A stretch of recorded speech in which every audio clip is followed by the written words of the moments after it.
Muito boa noite a todos e todas, meus amigos, minhas amigas do Grupo Espírita Luz e Amor.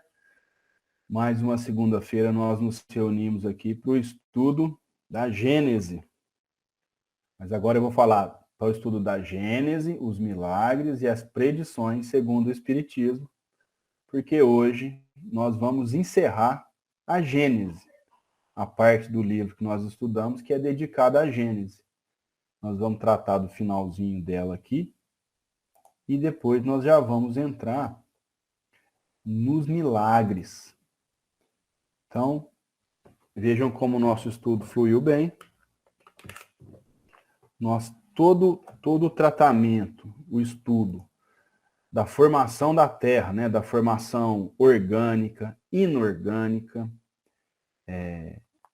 da parte espiritual, nós falamos de Deus, falamos do bem e do mal, né, da Gênese, do mundo antigo, falamos de uranografia, geologia, teorias sobre a formação da Terra, as revoluções pelos quais o globo passou, tratamos da Gênese orgânica, da Gênese espiritual, e estamos no finalzinho da Gênese de Moisés, a Gênese mosaica.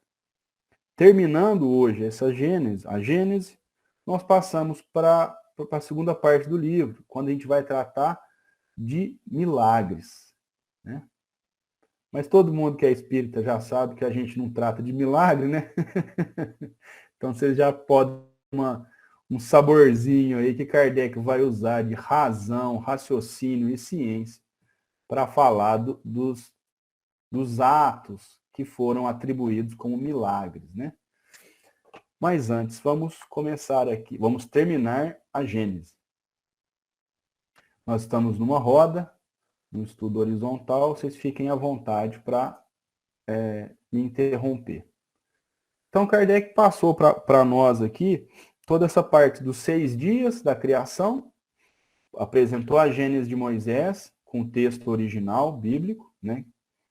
E depois explicou por que se tratava de uma alegoria e explicou, à luz da razão, à luz da ciência, por que é uma alegoria.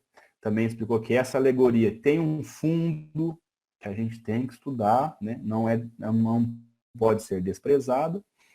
E a mesma coisa ele fez em relação ao paraíso perdido, demonstrando ser uma alegoria, mas uma alegoria recheada de significados, e à luz da ciência a gente consegue entender essa alegoria do paraíso perdido e compreender esse sentimento, né, de que estamos em busca de um paraíso, né?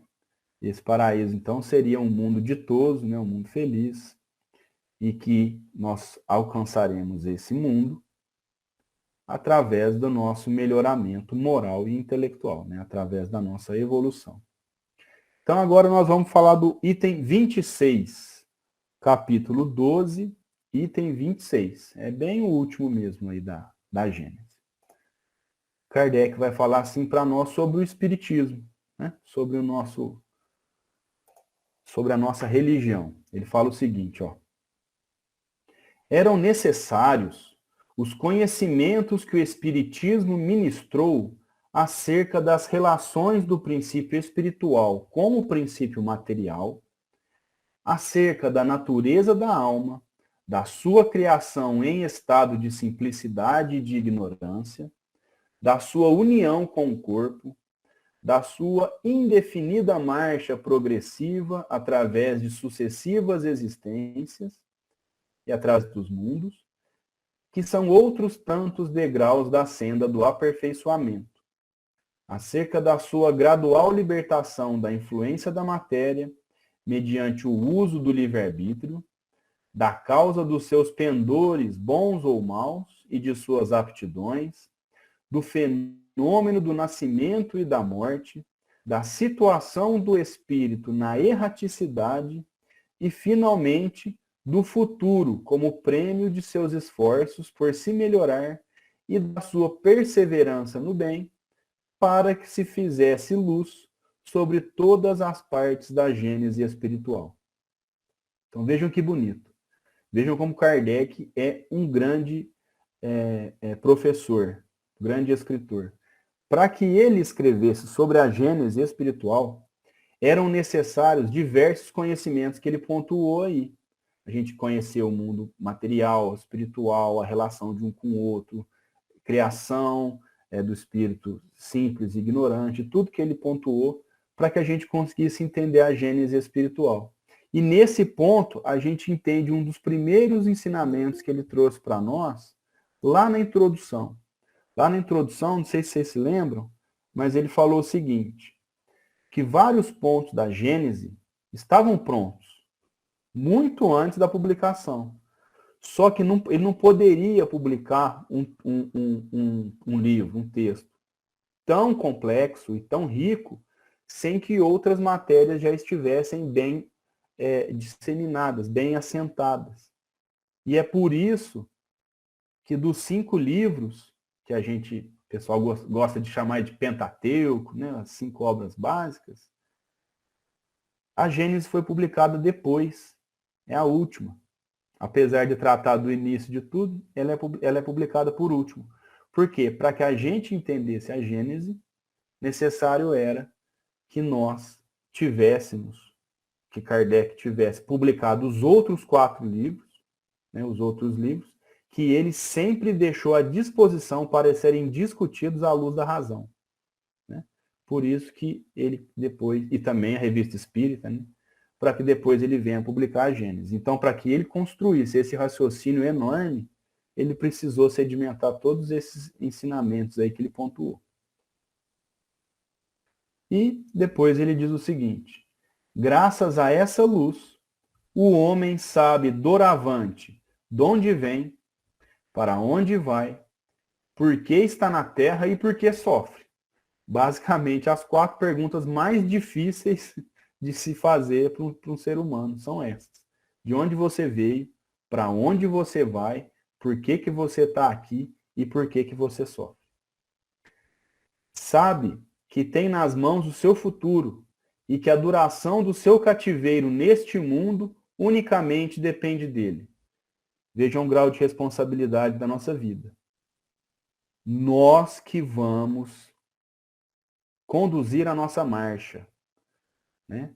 Nós oramos, mas ficar pedindo e esperar parado não vai cair do céu. Nós temos que nos melhorar, nós temos que perdoar, reatar amizades, nos livrar dos preconceitos, desenvolver nosso intelecto e desenvolver nossa moral. Responsabilidade é de cada um. Despida da alegoria acanhada e mesquinha, a Gênese se lhe apresenta grande e digna da majestade, da bondade e da justiça do Criador. Então a gente vai conseguir ver o tamanho que é essa Gênese, a bondade que está nela e a justiça divina quando a gente entende a Gênese além da alegoria. Porque, como a gente já estudou, se a gente pegar a alegoria, Deus criou a terra em 6 dias. Expulsou do paraíso. É injusto na forma literal. Mas quando a gente entende que aquilo é apenas uma alegoria e a gente entende racionalmente, a gente consegue entender a grandeza da criação, a bondade e a justiça de Deus. E por fim, considerada desse ponto de vista, ela confundirá a incredulidade e triunfará. Ou seja, através da razão, da ciência, a Gênese confunde a incredulidade, né? Ou seja, ela traz elementos para se crer em Deus e ela triunfará, porque agora sim dá para a gente falar de Gênesis, dá para falar de criação do mundo, dá para falar de perda do paraíso, criação dos animais, da vegetação, formação dos continentes, formação dos astros. Agora sim a gente consegue falar disso, discutir isso com um cientista, né? Porque a gente está deixando a alegoria de lado e entendendo ela racionalmente. Muito bem, terminamos a Gênese. Alguém quer fazer algum comentário antes de passarmos para os milagres? Pode ficar à vontade.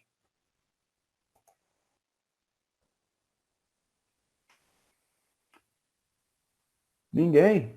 Muito bem. Então vamos lá. Nós vamos falar agora de milagre. Nós somos espírita. A gente não acredita em milagre, né? Mas por que então que Kardec vai dedicar uma grande parte de uma obra para falar de milagre?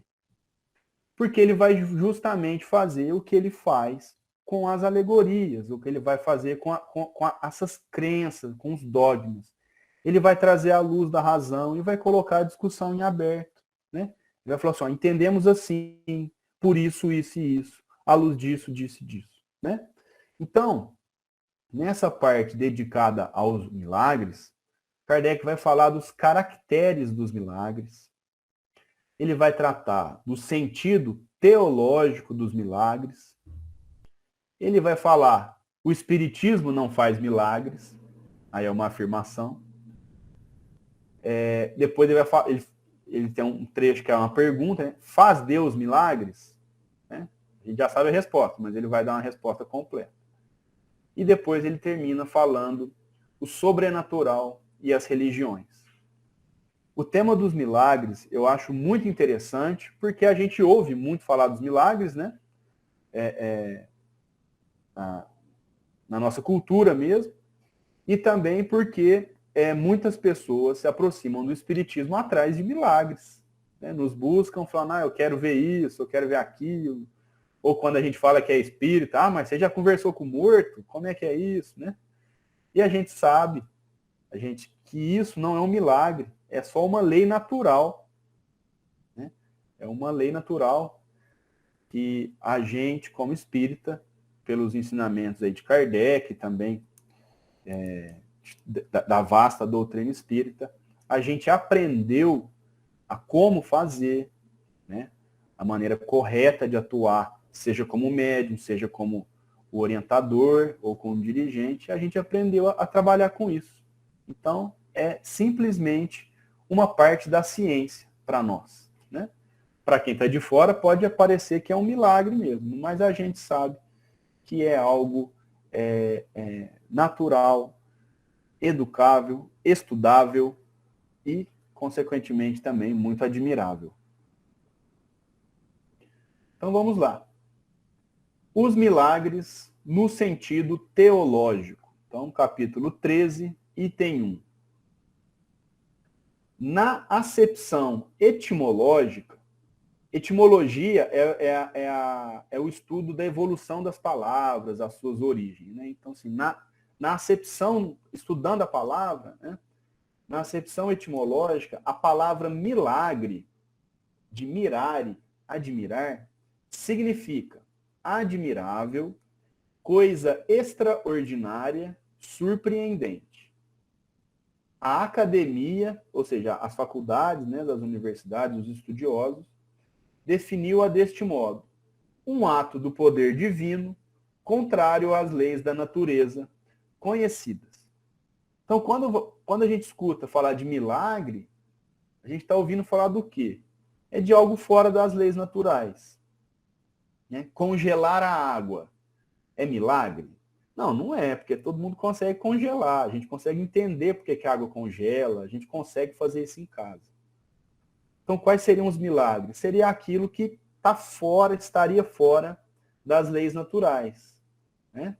Então, andar sobre as águas, morrer e reviver no mesmo corpo, seria milagre. Né? Isso porque elas estão fora das leis naturais. Né? Por isso que seria um ato do poder divino contrária às leis da natureza. Na acepção usual, ou seja, na acepção usual, né, que a gente usa cotidianamente, essa palavra perdeu, como tantas outras, a significação primitiva. De geral, que era, se tornou de aplicação restrita a uma ordem particular de fatos. Né? Então ficou só para algumas coisas, ficou bem restrito. No entender das massas, né, como o povão entende, né, um milagre implica a ideia de um fato extranatural, fora do natural. No sentido teológico, né, dos estudiosos do Evangelho, aí, é uma derrogação das leis da natureza. Derrogação é quando está fora da lei, é quando acaba com a lei, né? Abolir uma lei. Então, no sentido teológico, é a derrogação das leis da natureza, é estar fora das leis da natureza, por meio da qual Deus manifesta o seu poder. Então, para os teólogos, Deus vai demonstrar o seu poder quando? Quando acontece um ato fora das leis naturais. Como a gente estudou aí, por exemplo, o movimento dos astros. A Ana bem nos explicou, tem vários leis físicas que envolvem, né, a atração e tal, a gravitação. Quando, numa passagem bíblica, né, que vai ser citada um pouco para frente, uma pessoa para o Sol, é um milagre. Por quê? Porque o Sol não para. Aliás, ele está parado, né? A gente está em torno dele. Seria um milagre, porque está fora da lei natural. Porque a lei natural é que de onde a gente está, a impressão que dá é que o Sol está se movendo. Então, isso, para os teólogos, seria uma forma de Deus manifestar o seu poder. Tal como efeito a acepção vulgar que se tornou o sentido próprio, de modo que só por comparação e por metáfora a palavra se aplica às circunstâncias ordinárias da vida. Então, nas circunstâncias do nosso dia a dia, a gente não faz milagre, né? Às vezes a gente fala de forma metafórica, né? Ou comparando, né? Ah, que milagre você aparecer por aqui. É uma metáfora. Porque o milagre, para o sentido nosso aqui, é algo que está fora do natural. E para os teólogos, é uma forma de Deus expressar o seu poder, né? Fora das leis naturais. Um dos caracteres do milagre, propriamente dito, é o ser inexplicável. Então, para ser milagre, primeira coisa, o que tem que ser? Inexplicável. Porque se a gente explicar, aí não é milagre mais, né? Então, por isso mesmo que se realiza com exclusão das leis naturais. É tanto essa a ideia que se lhe associa, que se um fato milagroso vem a encontrar explicação, se diz que já não constitui milagre, por muito espantoso que seja, né? Então a gente ouve muito falar, eu paguei uma promessa ou fiz determinada coisa e aconteceu um milagre. A pessoa se diz que é milagre, por quê? Porque ela não consegue explicar como aquilo aconteceu. Porque a partir do momento que a gente explica, a gente vê que é uma lei natural, foi alguma coisa que aconteceu naturalmente, não um milagre. Kardec continua assim, ó. O que para a igreja dá valor aos milagres é precisamente a origem sobrenatural deles e a impossibilidade de serem explicados. Então, para a igreja, para ser milagre, a gente precisa que seja o quê? Seja sobrenatural, ou seja, esteja acima do natural e seja impossível de ser explicado. Ela se firmou tão bem sobre esse ponto que o assimilarem-se os milagres aos fenômenos da natureza constitui para ela uma heresia, um atentado contra a fé. Tanto assim que excomungou e até queimou muita gente por não ter querido crer em certos milagres. Então, havia uma ignorância muito grande nossa, né? Determinada época. Ainda há, mas era maior. Então, atribuía-se a milagre alguns acontecimentos. Quando os cientistas vieram e falaram assim, gente, não é milagre não. Isso aqui é porque é assim, ó. Isso acontece isso acontece aquilo. O que muitos deles aconteceram com eles? Foram excomungados, foram para a fogueira, porque eles estavam atentando contra a igreja, já que a igreja dizia que aquilo era um milagre, e os cientistas vieram dizer que era, na verdade, leis naturais, que ainda não tinham sido descobertas, né? A Ana deu exemplos para nós aí, acho que é do Galileu, né, Ana, se não me engano, que falou que a Terra já não era ali, não sei se foi o Galileu, acho que foi o Copérnico, que a Terra não era o centro do mundo, e sim, nós estávamos girando em torno do Sol, e essas pessoas foram excomungadas e tidas como hereges. Foi o Copérnico.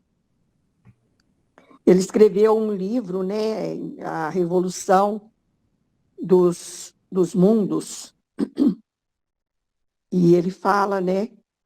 Aí ele fez uma verdadeira revolução, né, no sentido de transformação do pensamento, né, da época, que eles achavam que até que tudo girava em torno da Terra, né? O homem era o centro de tudo. Tanto é que Freud fala que a primeira ferida narcísica, até coloquei no grupo, acho que foi no grupo Céu e Inferno, sobre as feridas narcísicas, essa foi a primeira que feriu o espírito infantil da humanidade. A criança ferida. Que Vaidosos, tirou o né? homem, né, do centro do mundo. E Somos tirou a muito igreja. vaidosos, né? E Isso. tirou a igreja com seus representantes divinos. Inclusive com poder divino, né? Então foi quando a igreja se rebelou contra eles. E foram muitos deles, Giordano Bruno, por exemplo, foi queimado, né? Morreu. Porque ele não quis abjurar, o Galileu abjurou, mas ele não. Exatamente. Então, a gente pode concluir que quem são os principais inimigos dos milagres? Os cientistas. Porque eles que trazem luz para nós e demonstram o que aconteceu, né?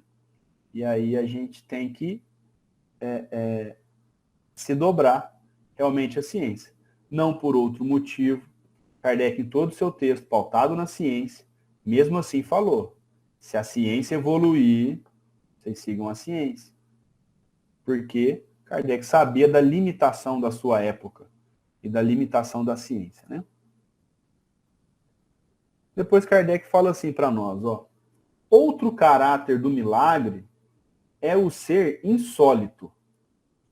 E insólito significa raro, né, incomum. Insólito, isolado, excepcional.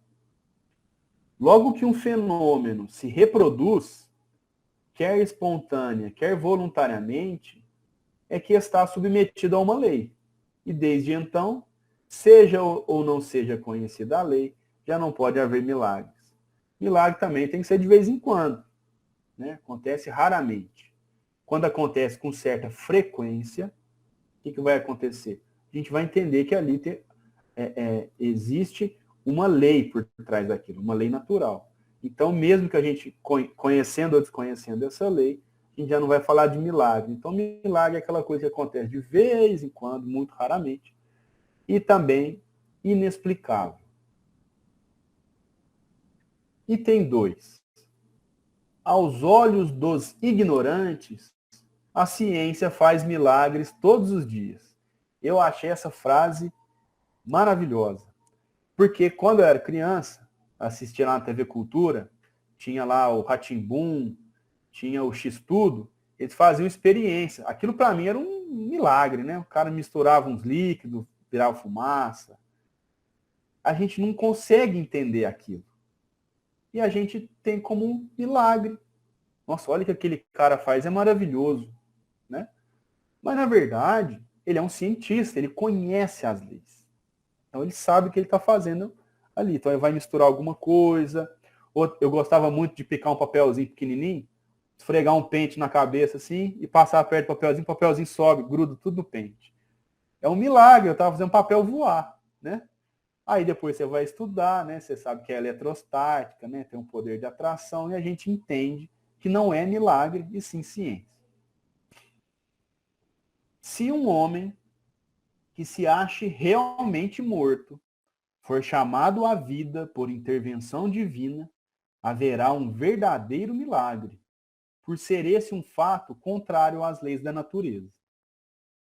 Mas, se em tal homem houver apenas aparência de morte, se lhe restar uma vitalidade latente e a ciência ou uma ação magnética conseguir reanimá-lo, para as pessoas esclarecidas, ter-se-á dado um fenômeno natural.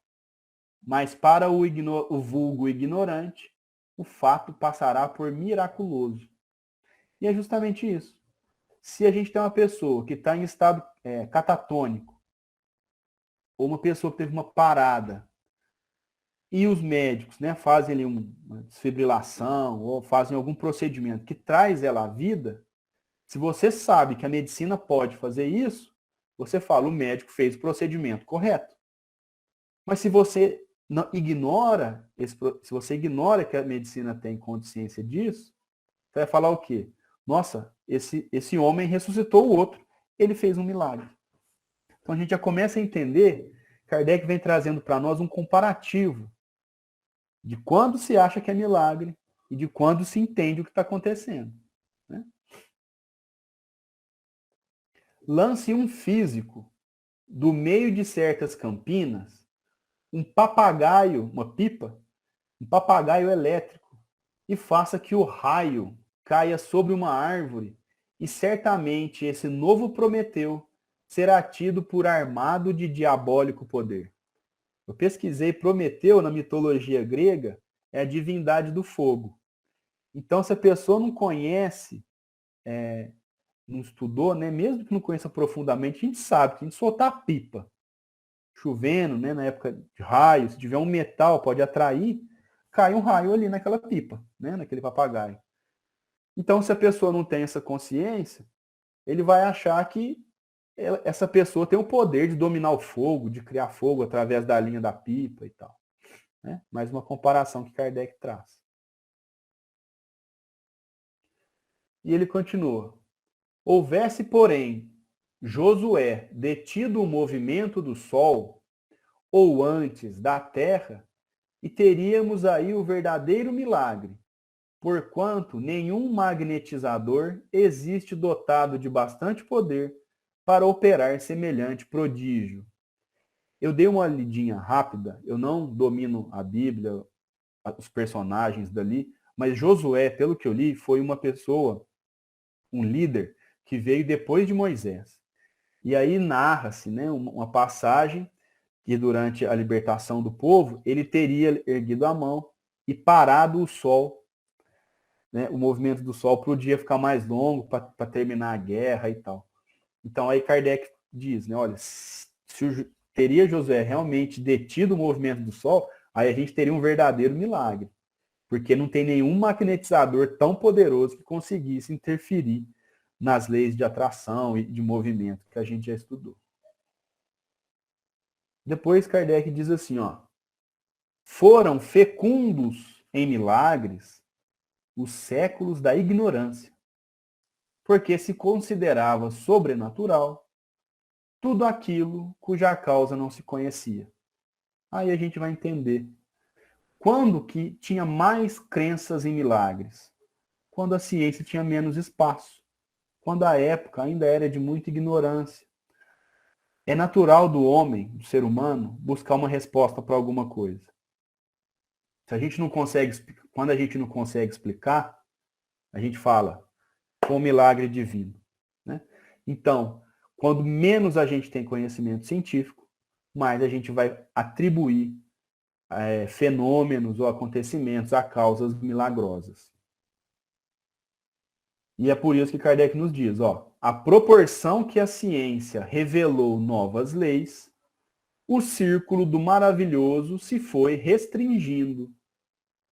Mas, como a ciência ainda não explorara todo o vasto campo da natureza, larga parte dele ficou reservada ao maravilhoso. Né? Então, à medida que a ciência expande, a gente entende o que está acontecendo e a gente consegue entender que não se tratam de milagres, mas sim de leis naturais que a gente ignorava. Mas a ciência não domina tudo. Então, ainda tem uma parte das coisas que algumas pessoas ainda acreditam ser milagrosas, quando, na verdade, vai ser alguma lei natural que a gente ainda não estudou, não explorou, né? Não domina.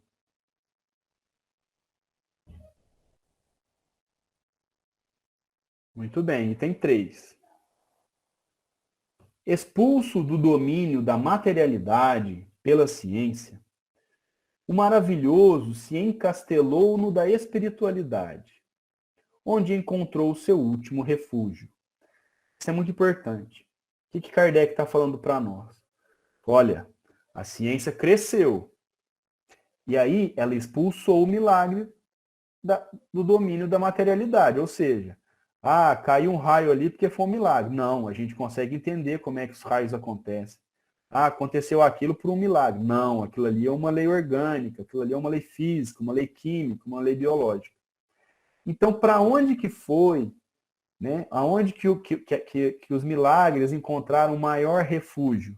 Na parte espiritual, que é a parte que até então, até o advento do Espiritismo, não se conseguia explicar muita coisa. Né? Então, o refúgio, o refúgio do milagre, onde o milagre foi se concentrar mais, foi justamente no campo espiritual. Demonstrando que o elemento espiritual é uma das forças vivas da natureza, força que incessantemente atua em concorrência com a força material. O espiritismo faz com que voltem ao rol dos efeitos naturais os que dele haviam saído, porque, como os outros, também tais efeitos se acham sujeitos a leis. Então Kardec já dá o começo e o fim do estudo aqui, ó.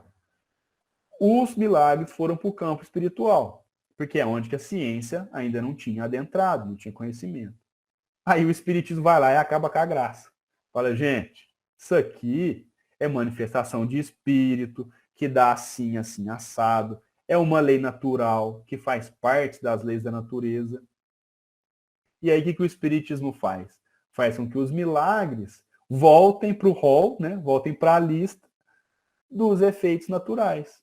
Então eu ia falar assim, ó, aqui que você está falando que é milagre, né? Uma pessoa que se concentra e consegue sentir o que um amigo está sentindo, uma pessoa amada está precisando. Esse cara fez um milagre. Aí vem o espiritismo e fala, não, gente, isso é conexão, você consegue se desdobrar, e acontece assim. E Kardec vai lá e faz um manual, que é o livro dos médiuns, e fala aqui, ó, é assim que funciona. Ou seja, Kardec estragou, né, explicou que isso nada mais é do que uma lei natural, que a parte espiritual também é lei natural. E aí ele encerra dizendo, se for expulso da espiritualidade, o maravilhoso já não terá razão de ser. E só então se poderá dizer que passou os tempos dos milagres. Né? Então, quando acabar de vez, quando a gente aprofundar de vez, disseminar de vez o estudo da parte espiritual à luz da razão, à luz da observação, entendendo como leis naturais, aí, de fato, acabará o tempo dos milagres. Ele não achará mais campo para sobreviver. Muito bem. Aí Kardec vem com uma afirmação para nós. O Espiritismo não faz milagres. Item 4. O Espiritismo, pois, vem, a seu turno, fazer o que cada ciência fez no seu advento, revelar novas leis e explicar, conseguintemente, os fenômenos compreendidos na alçada dessas leis. Ou seja, o que o Espiritismo faz? E é aqui que a gente entende por que o Espiritismo é uma ciência. Porque ele vem e faz exatamente o que as outras ciências fizeram. Como é que a gente conseguiu entender que a gente tem que lavar a mão? Não pode mexer nas coisas, pôr a mão no chão e no banheiro e não lavar a mão. Quando a gente entendeu micróbio, né? Vírus, quando a gente foi entrar nessa alçada. Aí os cientistas vieram e falaram, gente, tem uns bichinhos aqui, tal, explicar, que pode entrar no seu organismo, fazer mal para o seu corpo e tudo mais. É o que o Espiritismo fez no campo dele. Ele chegou e falou, gente, manifestação psicofônica. É isso. Escrita. É isso. Pessoas que vêm além. São médiums assim, assados. Foi isso que o Espiritismo fez. Ele veio explicar as leis que até então não eram conhecidas. Esses fenômenos, é certo, se prendem à existência dos espíritos e à intervenção deles no mundo material. E isso é dizem o que consiste no sobrenatural. Então, tudo que o Espiritismo traz é baseado no quê? É baseado no contato dos espíritos com o mundo material. E é justamente aí que as pessoas acham que é sobrenatural. Esse contato com o espírito, com pessoas que já desencarnaram, seria algo sobrenatural, ou seja, além do natural. Isso seria o sobrenatural. E aí Kardec diz, mas então, fosse mistério, ou seja, fosse muito importante, se provasse que os espíritos e suas manifestações são contrárias à lei da natureza, que aí não há, nem pode haver ação de uma dessas leis. Kardec está falando assim, ó, se vocês estão achando que o contato com os espíritos é sobrenatural, ou seja, está fora do natural, então vocês me provem que os espíritos e as suas manifestações são contra as leis da natureza. Kardec trabalhava debatendo, né? Então é isso que vocês estão falando? Então me explica. Isso é contra a lei da natureza e por quê? Porque eu estou explicando que não é contra a lei da natureza e estou explicando como funciona, né? Então Kardec já deixa claro para nós na lata, né? Assim, que a manifestação dos espíritos, como nós sabemos, é algo natural, por isso e algo imutável, por isso mesmo que a gente consegue estudar a mediunidade, né? A gente tem aí o COEM, onde a gente educa mediunidades, entende como as coisas funcionam. Para muitas pessoas é a primeira vez que consegue uma passividade, né? E aí a gente começa a entender que é algo natural. O espírito mais não é do que a alma sobrevivente do corpo. É o ser principal, pois que não morre, ao passo que o corpo é simples acessório sujeito à destruição. Perdão, deixa eu dar um golinho d'água aqui.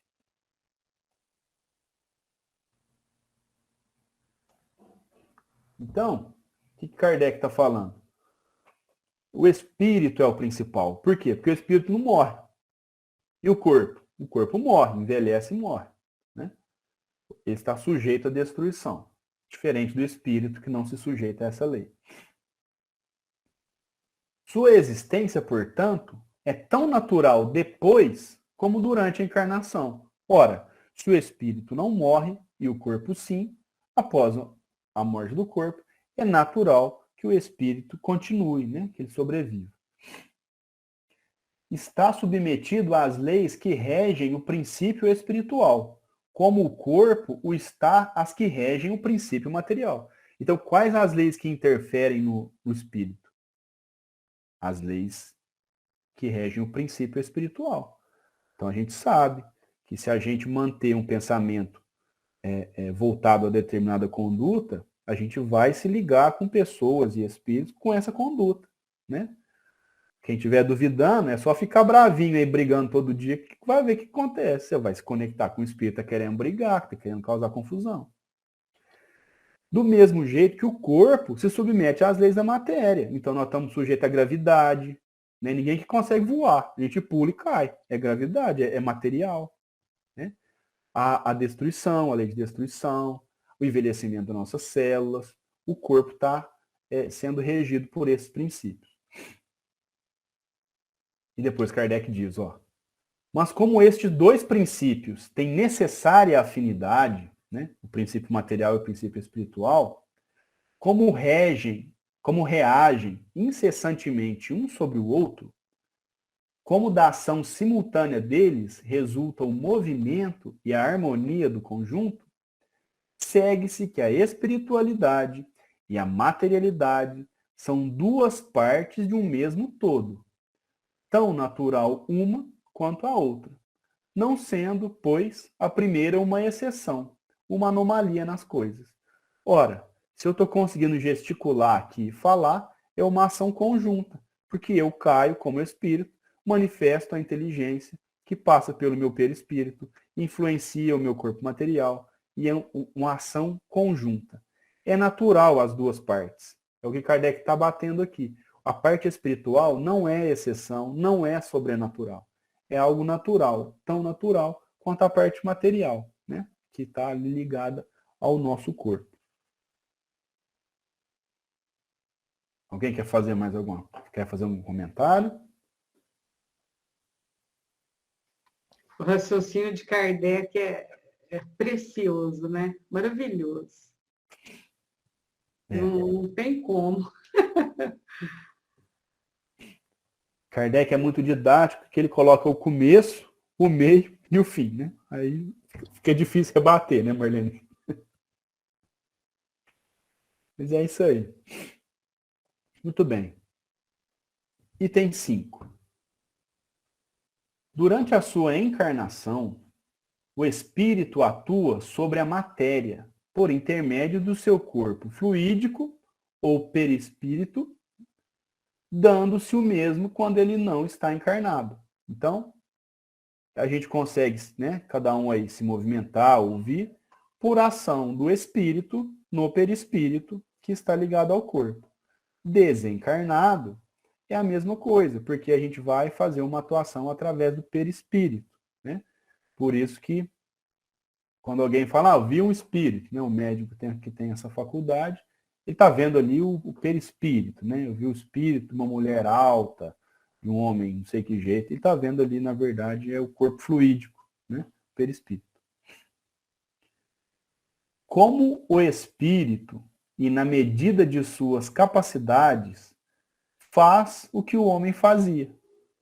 Então, como espírito, o que eu vou fazer depois que eu desencarnar? Eu caio. Eu vou fazer o que eu fazia. Eu não vou mudar.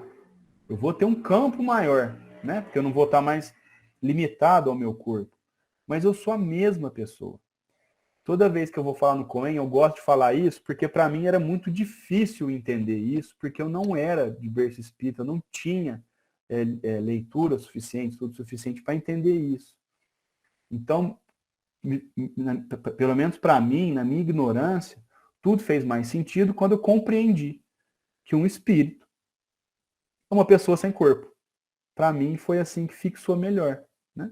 Uma pessoa que já não está limitada na matéria, mas que tem os mesmos sentimentos, as mesmas ligações, né? E aí ficou acho mais fácil de entender. E é o que Kardec está falando. Como espírito, e na medida de suas capacidades, faz o que fazia como homem.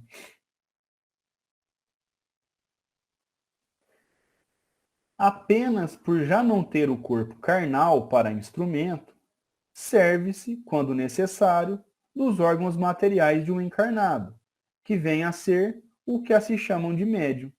Então, enquanto em espírito, ele não consegue fazer coisas que fazia enquanto encarnado, por quê? Porque já não tem um instrumento. Então, quando isso é necessário, o que o espírito faz? Com autorização, né? A gente conhece bem da espiritualidade, e quando é dentro do centro espírita, né? Mas pode ter uma obsessão, que aí é fora, não precisa de autorização, é fora. Ele se utiliza do corpo de alguém que está encarnado, que tem um instrumento, que é o corpo físico, para se comunicar, né? Para se fazer presente ali. E aí a gente deu o nome de médium para a pessoa que faz isso, porque ela é justamente o meio entre esses dois mundos. Procede então como um que, não podendo escrever por si mesmo, se vale de um secretário, ou que, não sabendo uma língua, recorre a um intérprete. Então Kardec está simplificando para o entendimento. É a mesma coisa alguém que dita alguma coisa para o outro escrever. Ó, escreve aí. Eu gosto de você. A pessoa vai lá e escreve. É a mesma coisa. Ou de um intérprete. Você quer passar uma mensagem numa língua que você não conhece. Você se vale de uma pessoa que conhece a sua língua e a outra língua. E você faz essa comunicação. O contato do mundo espiritual com o mundo material é a mesma coisa. O secretário e o intérprete são os médiums de um encarnado. Do mesmo modo que o médium é o secretário ou o intérprete de um espírito. Né? Então, quem trabalha como médium aí sabe que o que a gente está fazendo é transmitir uma mensagem. Por isso que a gente tem que se educar, agir com muito respeito, porque a gente tem que interferir o menos possível na mensagem para que ela seja passada fidedignamente, e aí a pessoa que for receber essa mensagem consegue entender o que está acontecendo e poder trabalhar né, de uma maneira mais eficaz.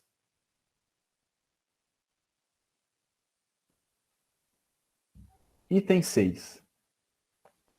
Já não sendo o mesmo que no estado de encarnação o meio em que atuam os espíritos e os modos por que atuam, diferentes são os efeitos, que parecem sobrenaturais unicamente porque se produzem com o auxílio de agentes que não são os de que nos servimos. Então aqui, o que acontece? Ele está falando para nós, ó, o que muda é o estado, né? Então, no estado da encarnação, o meio que os espíritos atuam, né, e a forma são diferentes. Por isso que eles parecem sobrenaturais. Porque se eu quero falar alguma coisa, eu chego aqui e falo. Se eu quero mandar uma mensagem, eu mando. Os espíritos não. E eles estão aqui. Nós não estamos vendo. Para que eles transmitam essa mensagem, é necessário um médium, né? E aí é por isso que dizem ser sobrenatural. Desde, porém, que esses agentes estão na natureza e as manifestações se dão em virtude de certas leis, não há nada de sobrenatural ou de maravilhoso. Se os espíritos estão na natureza e as manifestações se dão através de leis naturais, não existe nada de maravilhoso, não existe milagre, não existe nada de sobrenatural, né? Antes de se conhecerem as propriedades da eletricidade, os fenômenos elétricos passavam por prodígios para certa gente. Desde que se tornou conhecida a causa, desapareceu o maravilhoso, né? Então, antes que a gente entendesse a eletricidade e esses fenômenos, quando a gente viu um fenômeno elétrico, a gente achava maravilhoso, né? Se eu chegar, reunir uma turma, esfregar o pente no cabelo e passar no papelzinho, ninguém vai achar graça, hoje em dia. Porque a gente entende a eletrostática, né? Todo mundo estudou. Agora, se eu fizer isso lá em 1500, eu ia até ganhar um dinheiro aí, falando que eu era milagroso, né? Que eu era sobrenatural. Hein, Caio? Igual os bandeirantes fizeram com os índios lá, aquele que pôs fogo no... Pegou, acho que álcool, não sei, falou que era água, né? Os índios acreditaram que ele era milagroso, curandeiro, o cara podia, meu. Tá vendo? O cara transforma água em fogo. É maravilhoso mesmo, né? Na verdade, era só o desconhecimento de uma lei que hoje também, para nós, né, agora que a gente evoluiu bem, estudou, é banal. Depois Kardec conclui assim, ó, o mesmo ocorre com os fenômenos espíritas, que não são mais aberrantes das leis da natureza do que os fenômenos elétricos, acústicos, luminosos e outros, que serviram de fundamento a uma imensidade de crenças supersticiosas. Então, o que Kardec está falando aqui? Falando igual o pessoal lá transformava a água em fogo, entre aspas, né? Pegava o álcool. O espiritismo é a mesma coisa, não tem nada de milagroso aqui. Pode ser que algumas pessoas se disseram milagrosas fazendo fenômenos espíritas. Mas ele está vindo aqui falar que isso não é nada milagroso. Isso é uma lei natural. Inclusive, dentre os livros de Kardec, nós temos um manual disso, que é o livro dos médiuns, que ele explica mediunidade por mediunidade, as formas que se realizam. Basta a gente estudar para poder entender como isso funciona e tirar de vez essa... A gente não tem isso porque a gente... Falar que é milagroso não dá, porque toda semana a gente reúne e faz, né? Aí já não é milagroso mais. A gente está acostumado com os fenômenos espíritas, né? Espirituais. Mas para quem ainda acha que isso é milagroso, basta um estudo aprofundado, uma conduta séria, né? Que vai entender muito bem como isso funciona. Item 7.